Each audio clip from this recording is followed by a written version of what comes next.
Students, आज हमने chapter number 1 from class 10 उसका पहला टॉपिक डिस्कस करना है, क्वाड्रेटिक क्वेश्चन। चैप्टर नंबर 1 का नेम है क्वाड्रेटिक क्वेश्चंस, और जो है फर्स्ट ऑफ ऑल हम डिस्कस करेंगे क्वाड्रेटिक क्वेश्चन होते क्या हैं। 9th क्लास के अंदर हमने इक्वेशन की फर्स्ट कैटेगरी पढ़ी थी, लीनियर इक्वेशन। हमने वहां पे डिस्कस किया था कि ऐसी इक्वेशन जिसमें वेरिएबल की हाईएस्ट पावर 1 होती है, उन इक्वेशंस को कहा जाता है लीनियर इक्वेशन। ठीक है, वेरिएबल को अननोन भी कहा गया। आज हमने उसकी सेकंड कैटेगरी पढ़नी है, पॉलिनोमियल इक्वेशन की सेकंड कैटेगरी, वो है क्वाड्रेटिक इक्वेशन। क्वाड्रेटिक इक्वेशन क्या होती है वो देखेंगे हम लोग। लीनियर इक्वेशन थी ऐसी इक्वेशन जिसमें वेरिएबल की हाईएस्ट पावर 1 होती है, तो उसकी सेकंड क्लास है क्वाड्रेटिक इक्वेशन, ऐसी इक्वेशन जिसमें वेरिएबल की हाईएस्ट पावर 2 होती है, इससे ज्यादा ना हो। इस इक्वेशन को कहा जाता है क्वाड्रेटिक इक्वेशन। इसकी डेफिनेशन यहां पे लिखी है, an equation which contains square of unknown. Unknown means variable को कहा गया जिसकी हमें वैल्यू निकालनी होती है, but not high power is called quadratic equation. Square of variable हो लेकिन स्क्वायर से ज्यादा पावर ना हो, तो जो स्क्वायर होगा उस इक्वेशन में वो शो कर रहा होगा वो लीनियर इक्वेशन से जो नेक्स्ट कैटेगरी है वो कौन सी क्वाड्रेटिक इक्वेशन है। इस एग्जांपल में मैंने लिखा है यहां पे 2x² + 3x + 7। आपके सामने इस इक्वेशन में जो वेरिएबल है वो x है, और इस इक्वेशन में जो हाईएस्ट पावर वेरिएबल है वो क्या है 2। तो इस इक्वेशन को कहा जाएगा, ये कौन सी इक्वेशन है, क्वाड्रेटिक इक्वेशन। या इसको दूसरा नाम भी दिया जा सकता है, इसको सेकंड डिग्री इक्वेशन भी कहा जा सकता है। लीनियर इक्वेशन जो है वो फर्स्ट डिग्री इक्वेशन कहलाती है, तो क्वाड्रेटिक इक्वेशन जो है ये सेकंड डिग्री इक्वेशन कहलाती है, क्योंकि इसमें हाईएस्ट पावर 2 होती है, और आपको पता है पॉलिनोमियल के अंदर हाईएस्ट पावर ही उसकी डिग्री को शो करता है। तो हाईएस्ट पावर 2 है, इसलिए हम इसको कह सकते हैं इक्वेशन ऑफ सेकंड डिग्री और सेकंड डिग्री इक्वेशन। ठीक है, नेक्स्ट है इसकी स्टैंडर्ड फॉर्म क्या होती है वो मैं आपको बता देता हूं। Standard form of quadratic equation कुछ इस तरह होती है। इसमें क्या होता है, ax² + bx + c = 0। Highest power 2, power 1 वाला वेरिएबल कांस्टेंट और इक्वल टू दूसरी साइड पे 0 होगी। ये इसको स्टैंडर्ड फॉर्म में हमने लिख दिया। अब इसमें a, b और c जो है यहाँ पे कोई भी रियल नंबर हो सकता है, और शर्त ये है कि a 0 नहीं होना चाहिए। 0 भी रियल नंबर है लेकिन a 0 नहीं होगा। आपको पता है कि 0 हो गया तो ये पावर 2 तो खत्म हो जाएगी, तो अगर यहाँ पे 0 आ गया तो ये क्वाड्रेटिक इक्वेशन चेंज हो जाएगी, कन्वर्ट हो जाएगी लीनियर इक्वेशन में। तो ये भी याद रखना आपने कि अगर आप फर्स्ट जो कोएफिशिएंट a है यहाँ पे उसको 0 कर देंगे तो क्वाड्रेटिक इक्वेशन कन्वर्ट हो जाएगी लीनियर इक्वेशन में। ठीक है, ये इसकी स्टैंडर्ड फॉर्म है। शर्त ये a 0 होना चाहिए, b और c और a तीनों जो है वो रियल नंबर होने चाहिए। अब यहाँ पे एक एमसीक्यू भी है कि क्वाड्रेटिक इक्वेशन में कितनी टर्म्स होती है, तो there are 3 terms in quadratic equation. Square वाली टर्म क्वाड्रेटिक टर्म, स्क्वायर के बगैर वाली टर्म वेरिएबल जिसमें मौजूद है वो लीनियर टर्म, और जो थर्ड टर्म है वो कांस्टेंट टर्म है जिसमें वेरिएबल मौजूद नहीं है।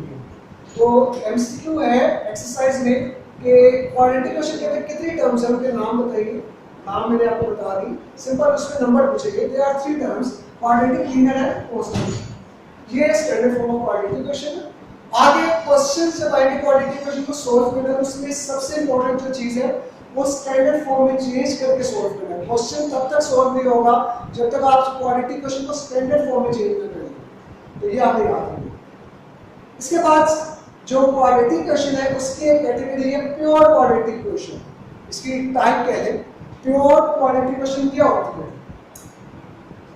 ये क्वाड्रेटिक इक्वेशन की स्टैंडर्ड फॉर्म है। अगर इस क्वाड्रेटिक इक्वेशन के अंदर मैं इस टर्म को 0 कर दूं, यानी x हो ही ना, क्वाड्रेटिक इक्वेशन की पहचान है कि उसमें स्क्वायर आता है वेरिएबल की पावर। अगर उसमें वेरिएबल तो है पावर 2 मौजूद है, लेकिन पावर 1 वाला वेरिएबल मौजूद ना हो, पावर 2 के बाद डायरेक्ट कांस्टेंट टर्म हो, तो उस क्वाड्रेटिक इक्वेशन को क्या कहा जाएगा, वो प्योर क्वाड्रेटिक। एग्जांपल आपके सामने जैसे मैंने यहां लिखा 4x² - 16 = 0।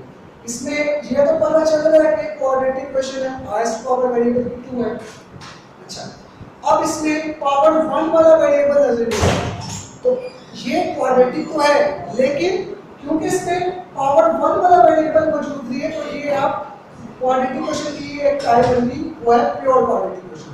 तो प्योर क्वाड्रेटिक क्वेश्चन की डेफिनेशन मैंने यहाँ पे एक्सप्लेन की है। If we replace b equals to 0 in equation ax plus bx plus c equals to 0, जो स्टैंडर्ड फॉर्म है उसमें अगर b की जगह मैं 0 पुट कर दूं, b की जगह 0 पुट करने से क्या होगा, ये वाली जो लीनियर टर्म है खत्म हो जाएगी, हमारे पास सिंबल बचेगा ax plus c equals to 0।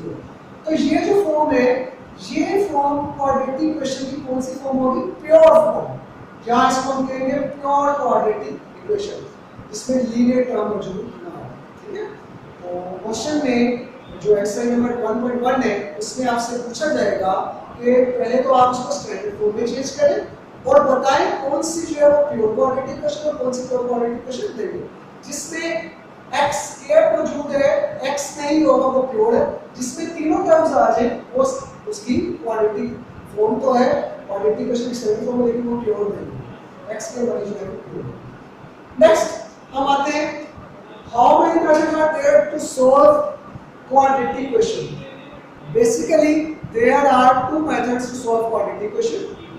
One is by factorization and other one is by completing scale. अच्छा, एक और मेथड हम उसको कंसीडर कर लेते हैं, वो था by quadratic formula. By quadratic formula. Basic method तो दो ही है, फैक्टराइजेशन और कंप्लीटिंग स्केल। क्वाड्रेटिक फार्मूला वो जो है इसका सॉल्यूशन है, इसका सॉल्यूशन है इस स्टैंडर्ड फॉर्म का।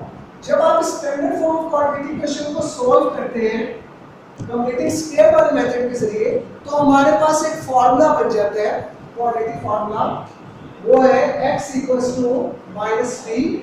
Minus square root b square minus 4ac over 2a, जिसको हम इक्वेशंस को सॉल्व करने के लिए भी यूज करते हैं। ठीक हो गया, तो बेसिक मेथड्स जो हैं वो हैं दो ही, जो क्वाड्रेटिक फार्मूला है वो हम यूज कर सकते हैं क्वेश्चन को सॉल्व करने के लिए। ठीक है, तो ये जो है बेसिकली जो क्वाड्रेटिक फार्मूला है वो सॉल्यूशन होता है क्वाड्रेटिक इक्वेशन की standard form of quadratic equation. ये फार्मूला से a b c आपको पता है, a is the coefficient of x square, b is the coefficient of x and c is the constant term। ठीक है, तो हम तीनों को ही कंसीडर कर लेते हैं क्वाड्रेटिक फार्मूला। सो जो ऐसे मेथड्स हैं क्वाड्रेटिक इक्वेशन को सॉल्व करने।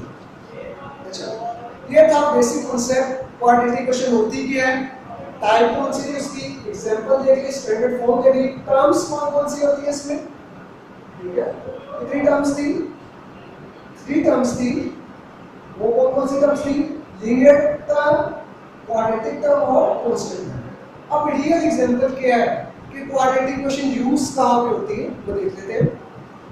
एग्जांपल मैंने लिखी हुई है, फर्स्ट करें, area of rectangle shaped football stadium is 10,000 metre square. अब आपने फुटबॉल स्टेडियम देखा होगा, वो रेक्टेंगल शेप होता है, आपसे कहा गया हो कि रेक्टेंगल शेप फुटबॉल स्टेडियम है, उसका एरिया 10,000 है, एरिया गिवन है। ठीक हो गया, फुटबॉल स्टेडियम है,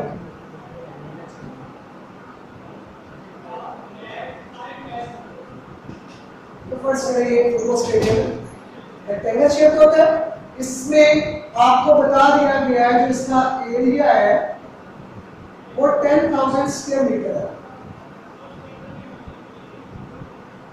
हो गया, आगे स्टेटमेंट लिखिए, its length is 10 more than it's width, जो उसकी लंबाई है वो विड्थ से 10 ज्यादा है। ठीक है, आपने बताना है find length and width of football stadium, यानी कि एरिया दिया हुआ है, एरिया की मदद से आपने फुटबॉल स्टेडियम की लेंथ भी बतानी है और उसकी विड्थ भी बतानी है। तो जो चीज हमने फाइंड करनी होती है, लेंथ और विड्थ फाइंड करनी हमें नहीं पता, हम उसको लेट कर लेंगे। अगर उसकी विड्थ x है तो उसकी लेंथ हमें लेट करनी है x + 10, क्योंकि वो 10 मोर है ना, मोर मींस सम हो रहा है एंड डिफरेंस होता तो माइनस आ जाता। ये विड्थ अगर x है, अपनी तरफ से सपोज करिए जो हमें फाइंड करनी है, तो लेंथ उसकी क्या होगी, x + 10। ठीक हो गया, अब हम देख रहे हैं तो क्वाड्रेटिक क्वेश्चन नहीं बनेगी, कैसे बनेगी क्वाड्रेटिक क्वेश्चन, कहां पे यूज हो रही है क्वाड्रेटिक क्वेश्चन, अभी तो हमने विड्थ तो लेंथ बता दी है। देखिए एरिया में गिवन है 10,000 metre square, area of rectangle का फार्मूला होता है लेंथ मल्टीप्लाई बाय विड्थ। ठीक है, length multiply by width, area question में गिवन है 10,000 metre square, length multiply by width होगा, लेंथ की वैल्यू है x + 10, विड्थ की है x, तो इसको मैं लिख सकता हूँ area is x * x + 10 width multiply by length. ये फॉर्मूला अप्लाई किया मैंने रेक्टेंगल के ऊपर, ठीक है, जो फुटबॉल स्टेडियम की शेप थी रेक्टेंगुलर शेप, उसमें लेंथ और विड्थ जो मैंने लेंथ लिए थे वो पुट कर दिए, ठीक है, लेंथ है x + 10 विड्थ है x इक्वल्स टू जो फुटबॉल स्टेडियम की लेंथ थी वो कितनी थी 10,000 मीटर स्क्वायर, वो इसके ऊपर रख दिया, ब्रैकेट थी, ब्रैकेट को ओपन कर देते हैं, x से मल्टीप्लाई होगा x * x, x square x * 10, 10x = 10,000। ये हमारे पास स्क्वायर शो कर रहा है वेरिएबल का कि ये क्वाड्रेटिक क्वेश्चन है। जब आप इस क्वाड्रेटिक क्वेश्चन को स्टैंडर्ड फॉर्म में चेंज करके सॉल्व करेंगे तो आपको फुटबॉल स्टेडियम की लेंथ भी पता चल जाएगी, उसकी विड्थ भी पता चलेगी। तो ये इसकी प्रैक्टिकल एग्जांपल है कि अगर हमें शेप्स का एरिया पता हो तो हम उस एरिया को यूज करते हुए उसकी लेंथ भी बता सकते हैं और विड्थ भी बता सकते हैं। आपके सामने एग्जांपल मिलेगा, ठीक है। तो ये क्वाड्रेटिक क्वेश्चन का यूज है। Thank you students.